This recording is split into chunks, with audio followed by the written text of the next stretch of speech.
vocês, vamos até às 10h30, depois tem o Manhã Bandeirantes. Estamos vendo cenas na Espanha, em determinadas regiões, muito similares àquilo que vivenciamos aqui no estado do Rio Grande do Sul. Com uma inundação, a tempestade, choveu em 8 horas mais do que 2 meses naquela região, né? A cidade de Valência praticamente destruída, amontoados de carros, o governo agora já liberando recursos, mas há também uma falta de estrutura, e não há uma estrutura suficientemente grande que possa atender uma catástrofe e uma tragédia como essa, né? E a gente vai para a Espanha, a gente tem a nossa colega Luísa Schirmer, lá em Madrid, eu acho que deve ser 4 horas à frente, eu acho que estão em horário de verão, aqui 9,2, temperatura 24 graus, a Luísa está conosco. Luísa, bom dia para você aí, obrigado pela atenção aqui. Qual é a situação nesse momento na Espanha, como é que o governo está lidando com essa enchente gigantesca, com essa tragédia? Bom dia, Osíris. Bom dia a todo mundo que nos acompanha. É sempre um prazer falar com vocês. Aqui neste momento tem 1h da tarde, 1h02, 16 graus, está friozinho, mas nada insuportável, um clima muito agradável. Madrid, que não foi afetado, Osíris. A gente teve uma chuva forte, principalmente de terça para quarta-feira, mas nada comparado a, justamente como você falou, na região de Valência, que até o momento é a mais afetada aqui da Espanha, com 95 mortos e ainda vários desaparecidos, portanto, um número que infelizmente ainda tende a subir. Nesse momento, a gente já teve manifestações do presidente do governo aqui da Espanha, o primeiro-ministro Pedro Sánchez, que já disse que já está em contato, inclusive, com a presidente da Comissão Europeia, né, da União Europeia, Ursula von der Leyen, ela que disse, então, que já está justamente vendo os trâmites para poder da Espanha. Lembra que, Osíris, só para trazer um contexto para vocês, a Espanha ela é dividida em províncias e comunidades autônomas. As comunidades autônomas são como estados aqui para nós. Então, a Valência, né, tem a comunidade valenciana, e o presidente da comunidade valenciana, que é o Carlos Mazón, já lhe disse que vai liberar, então, muito provavelmente, bem terça da semana, 250 milhões de euros, então, para os atingidos na comunidade de Valência, que foi ali na província ali de Valência, teve 40 mortos, então, de fato, é a região mais atingida até o momento. A gente teve ali também outras cidades, como, ali, principalmente na Andaluzia, também, que foram afetadas, Málaga. Então, essa é a situação de momento aqui. Agora, o governo, então, está analisando os estragos,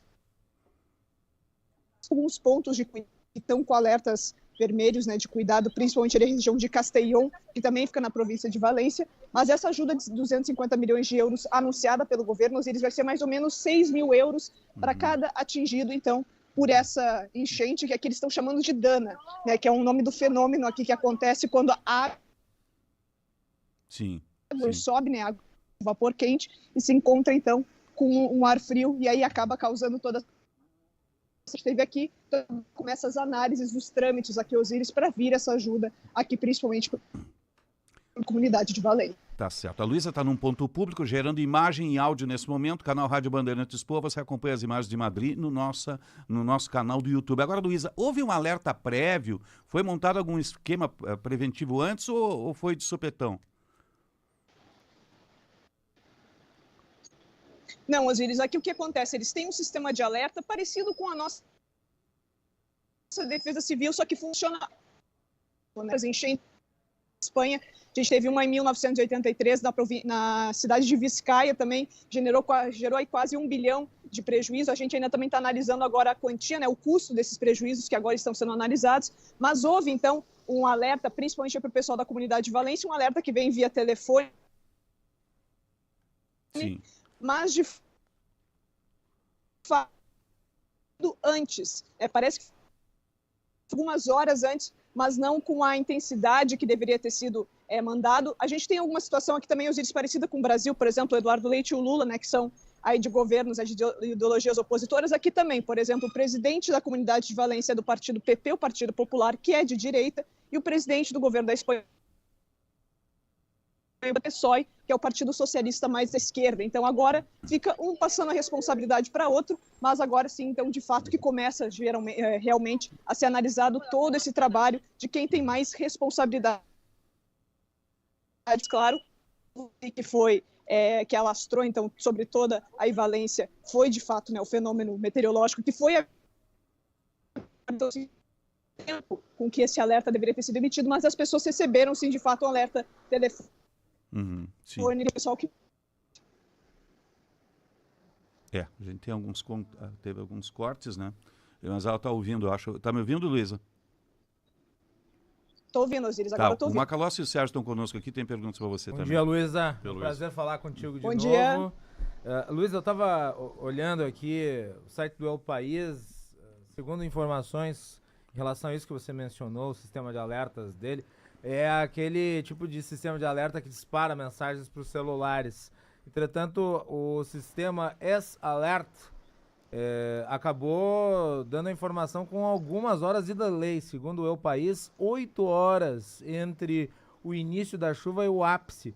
As chuvas começaram ali pela volta das 12 horas no horário local, mas entretanto o sistema foi acionado só às 20. E talvez isso tenha sido determinante aí para o que a gente viu aí em termos de salvamento de vidas, né?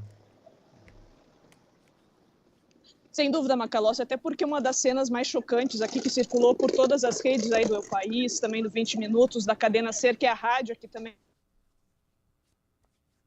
aqui principalmente em Valência, foi justamente, por exemplo, uma casa, um asilo, onde cadeiras de roda e a água já batendo no peito. Eles justamente, então, não conseguiram, né, ter o aviso a tempo para conseguir evacuar tantas pessoas, e também há uma certa dúvida, assim, uma certa questão de se era melhor as pessoas terem ficado em casa, muitas a estrada, então ficaram presas também os locais aí de onde ocorreu a chuva, então, por exemplo, ficaram entre uma ponte e outra, não conseguiram atravessar. Muitas estradas aqui seguem as principais.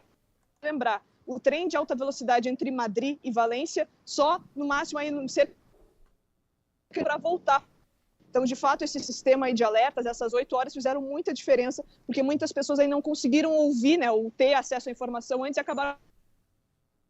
Agora é justamente esse debate, né, sobre de quem foi a culpa, né, se o governo ou do governo da Espanha, aí liderado pelo presidente Pedro Sánchez. Eu tenho só uma pergunta para a Luísa sobre desabrigados, pessoas que estão muito atingidas pela enchente. Qual é a situação desse pessoal, Luísa? Sérgio, nesse momento a gente tem 300 pessoas desabrigadas em Valência, numa quadra de basquete, ali é o Valência Basket, como eles chamam aqui, que é uma quadra de esportes, então ali esse é o lado bom, né, para fazer aqui um lado bom, claro, dentro dessa tragédia, mas comparando com o que a gente teve em maio, aqui as casas, né, elas não ficam vulneráveis.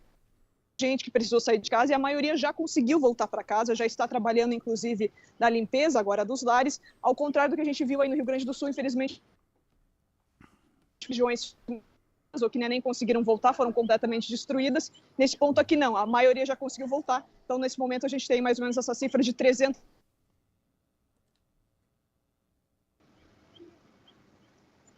A banda larga deu uma renegociada agora. Tá me ouvindo, Luísa? Ouvindo? Sim, sim, agora sim. Pode repetir a tua última Perfeito, frase, então, porque teve um corte longo 300... aqui. Não tem problema. 300 desabrigados em Valência. A gente vai ver, lembrando, né? O que a gente no Sul, as pessoas então vivem em áreas melhores. Sim.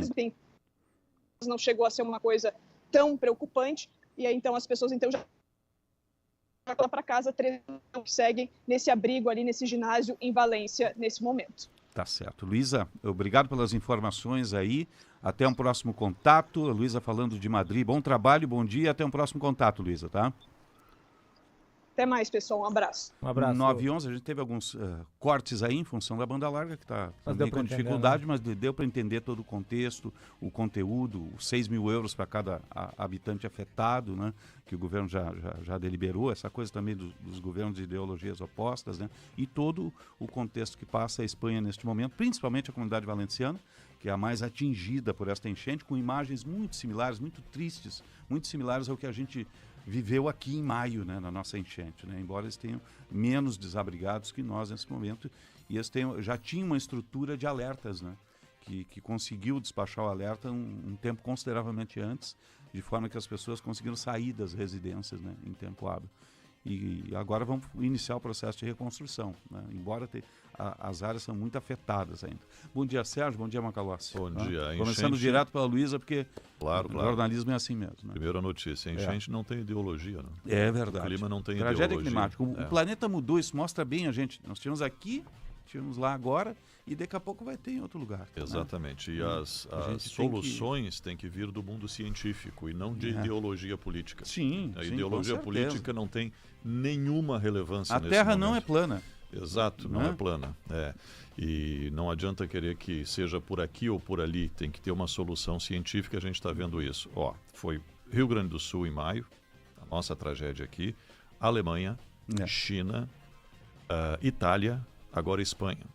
Isso. Tornado que foi mais agressivo, o furacão Milton, na Flórida, também dá para considerar, embora furacões nos Estados Unidos não sejam uma novidade. Mas essas enchentes todas, nestas proporções, seja pelo fenômeno El Niño, que é apontado como o momento em que o mundo fica mais propenso a enchente, seja por qualquer outra razão, o fato é que nós tivemos e estamos vivendo agora, vivenciando essa situação da Espanha. Em maior ou menor proporção, o fato é que as mudanças climáticas estão afetando a nossa vida e a solução vem do mundo científico, não vem das cadeiras dos políticos. Em seguida, passa a palavra aqui. Eles têm o dever, sim, de executar aquilo que a ciência determinar na melhor solução. Sim. Mas é incrível que lá também tem essa discussão ideológica sobre enchente. 9h13, é o ser humano, não adianta. 9h13. Essa é a maior tragédia. Temperatura 24 graus, vamos atualizar a mobilidade urbana.